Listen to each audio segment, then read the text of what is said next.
What if I told you that one of the most bitter and enduring conflicts in human history didn't start in the 20th century or even the 1st century, but thousands of years earlier with a single promise from God? A promise that sparked faith and fracture? This isn't just history, it's prophecy, it's legacy, and it still shapes our world today. Whether you're watching this in the comfort of your home or during your commute, take a moment to set aside what you think you know about the Middle East, religion, or politics. Because we're about to explore something deeper, something spiritual, ancestral, and profoundly human. A promise in the desert. Imagine a dry, sun-scorched land. An old man, well beyond the age of fatherhood, hears a voice, the voice of God himself. And that voice tells him, "I will make you into a great nation." Genesis 12:2, that man was Abraham. Now, this wasn't just a poetic blessing, this was a covenant. In the ancient world, covenants meant something sacred, something binding. God wasn't just promising children, he was promising destiny. And this destiny would unfold through Abraham's offspring. But there was one enormous problem. Abraham had no children. His wife, Sarah, was barren, and year after year, nothing changed. Can you imagine the weight of that? You're told by God that a nation will come from you, but time keeps passing. No sign, no pregnancy, just silence. And silence can be a cruel teacher. When faith feels too heavy, Sarah was in pain. Infertility in ancient times wasn't just an emotional blow, it was social ruin. In her culture, a woman's honor was tied to her ability to produce heirs. She had none. And so, Sarah made a decision that, while understandable, would echo for generations. She offered her Egyptian servant Hagar to Abraham. Not as a casual suggestion, but as an act of desperation masked in duty. Maybe this is how we build the family God promised, she thought. And it worked. Hagar conceived. But what began as a solution quickly became a source of jealousy and division. Hagar, now carrying Abraham's child, no longer saw herself as just a servant. Sarah, on the other hand, felt displaced in her own home. Their relationship soured. The house of Abraham, a tent once filled with hope, was now shadowed by bitterness. Hagar's escape and encounter eventually, the pressure became too much. Sarah mistreated Hagar so severely that the pregnant servant fled into the desert. Here's where the story turns from personal to prophetic. Alone in the wilderness, likely dehydrated and afraid, Hagar encounters something astonishing, an angel of the Lord, not just a comforter but a messenger. The angel tells her, "You are now pregnant and you will give birth to a son. You shall name him Ishmael, for the Lord has heard of your misery." Genesis 16:11. This wasn't just a message of survival. It was a divine declaration. Ishmael, the child born from a moment of impatience and conflict, would become the father of a great nation. A people of strength, resilience, and destiny.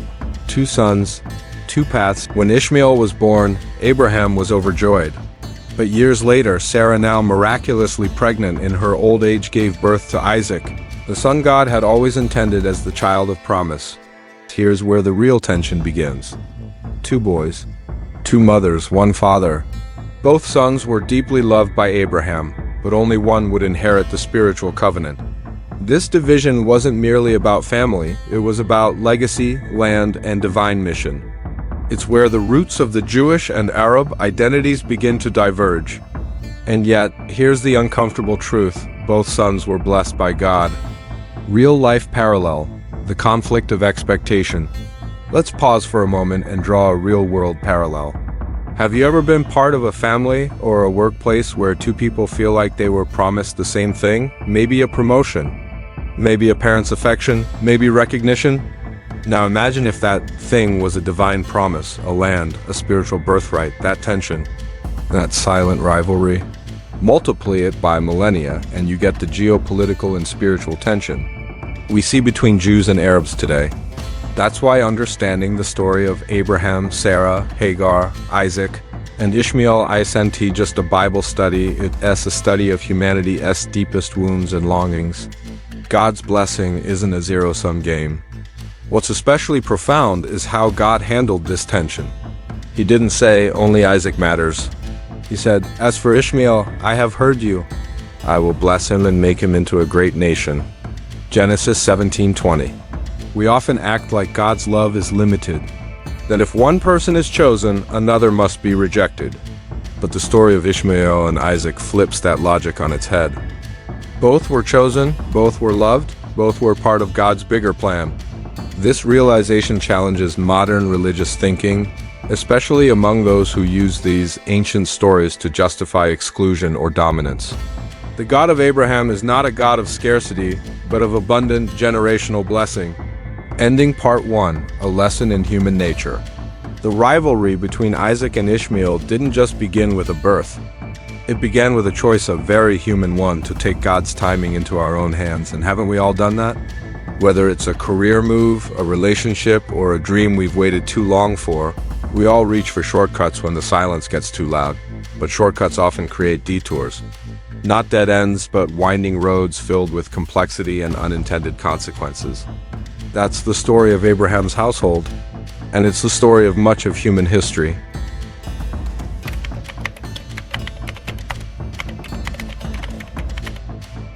In the first part of this story, we watch the divine promise take root in the lives of Abraham. Sarah and Hagar promised that produced two sons whose destinies would shape nations. But now that promise is about to divide a household, and by extension, the world. Let's pick up where we left off. A celebration turned sour. When Isaac was born, it wasn't just a birth, it was a miracle. Sarah, once barren, now cradled her own child in her arms. Her laughter, once tinged with doubt, became joy. Isaac's name literally means laughter, a reminder that God can still surprise us when we least expect it. But just as joy entered the tent, jealousy followed. Ishmael was now a teenager, and while Isaac was the son of the covenant, Ishmael had grown up as Abraham's only son for years. The dynamic had shifted. What had once been tolerable between Hagar and Sarah was now unbearable. One day, Sarah saw Ishmael mocking Isaac during a family gathering. We don't know exactly what that meant. Was he teasing his younger brother? Was he expressing resentment? Or was it just the typical behavior of a teenage boy who suddenly feels displaced? Whatever the case, Sarah's reaction was swift and severe. She turned to Abraham and said, "Get rid of that slave woman and her son, or for that woman's son will never share in the inheritance with my son Isaac." Genesis 21:10. Let that sink in. This wasn't just a mother protecting her child's inheritance, it was a definitive exile, a line in the sand. And Abraham was heartbroken. A father torn between two sons. Abraham loved Ishmael, that much is clear. But in that moment, he faced an impossible decision: obey Sarah's demand and send his son away, or hold on to both and risk tearing his family apart even more. God speaks to Abraham not to shame or condemn him, but to guide him. Do not be distressed about the boy and your servant. Listen to whatever Sarah tells you, because it is through Isaac that your offspring will be reckoned. Genesis 21:12. But then God adds something remarkable. I will make the son of the slave into a nation also, because he is your offspring. Again, we're reminded, God's blessing isn't an either-or. It's a both and. And in that promise, we glimpse something deeply profound. Both sons, though walking different paths, are part of the same divine narrative, the desert of despair. And so, early the next morning, Abraham gives Hagar and Ishmael bread and water and sends them into the desert. No caravan, no protection. Just a mother and son walking into the wilderness. This is one of the most heartbreaking scenes in the entire Bible. Hagar, once again abandoned and broken, wanders through the wilderness of Beersheba until the water runs out. With no hope left, she places Ishmael under a bush and walks away, saying, I cannot watch the boy die. Think about that. She wasn't just a servant, she was a mother. And in that moment, she faced the unimaginable, watching her child die of thirst. She cries out, Ishmael cries out, and heaven hears. When God meets us in our wilderness, Genesis 21:17 tells us, God heard the boy crying, and the angel of God called to Hagar from heaven, "What is the matter, Hagar? Do not be afraid." God has heard the boy crying as he lies there. This wasn't just comfort. It was provision. God opened Hagar's eyes, and she saw a well of water, a literal source of life in the middle of desolation. She filled her water skin, gave the boy a drink, and hope returned. There's something deeply moving here, not just for believers, but for anyone who's ever felt abandoned, unseen, or pushed to the margins. In that moment, Hagar and Ishmael weren't forgotten. They were seen, they were known, and they were loved. This is a reminder that God doesn't just meet us on mountaintops or in palaces. He meets us in deserts, in hopeless places, in the moments we think we've been left behind. Real-world connection, exile, and hope. Let's pause for a real-world reflection. In many ways, Ishmael's story mirrors the experience of millions who felt exiled physically, emotionally, or spiritually. Refugees, outsiders, people who feel like they've been cut off from promise and provision. But the story of Hagar and Ishmael tells us this. Just because you recast out doesn't mean you recast aside. That's something we all need to hear in a world that often favors the powerful, the privileged, and the chosen. Ishmael grows into a nation. As Ishmael grows up, God keeps his promise. The boy becomes strong, skilled, and independent. Genesis 21:20 says, God was with the boy as he grew up. He lived in the desert and became an archer. And Hagar, she finds him a wife from Egypt, her homeland, and he begins to build a family of his own, a new tribe, a new legacy. Over time, Ishmael's descendants would become known as the Ishmaelites' 12 sons, forming 12 tribes. Mirroring the structure of the Israelite tribes, these would eventually be seen as the ancestors of many Arab peoples. This is where the historical and theological lines begin to draw sharper contrast. Isaac's lineage would form the foundation of the Jewish people. Ishmael's would branch into the Arab world. 2 brothers, 2 nations. 1 father, reconciliation at the grave, but here's something many people miss. Years later, when Abraham dies, Genesis 25:9 tells us that both Isaac and Ishmael came together to bury him. Let that image settle in. Despite the history, despite the rivalry, despite the pain, at the end of it all, 2 sons stood side by side, laying their father to rest. It's a moment of quiet reconciliation, a fragile peace in a story marked by conflict, a flicker of hope that maybe, just maybe, there's a path to healing, ending part 2, the rivalry we inherited. So where does that leave us?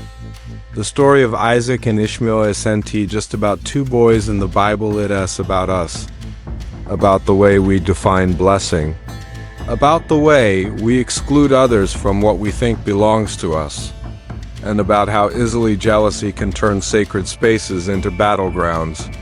But it also teaches us something more important. God never forgets, not the one who stays, and not the one who is sent away. Whether you identify more with Isaac or Ishmael, with privilege or pain, you are not outside the reach of divine compassion. And maybe, just maybe, reconciliation starts by acknowledging that.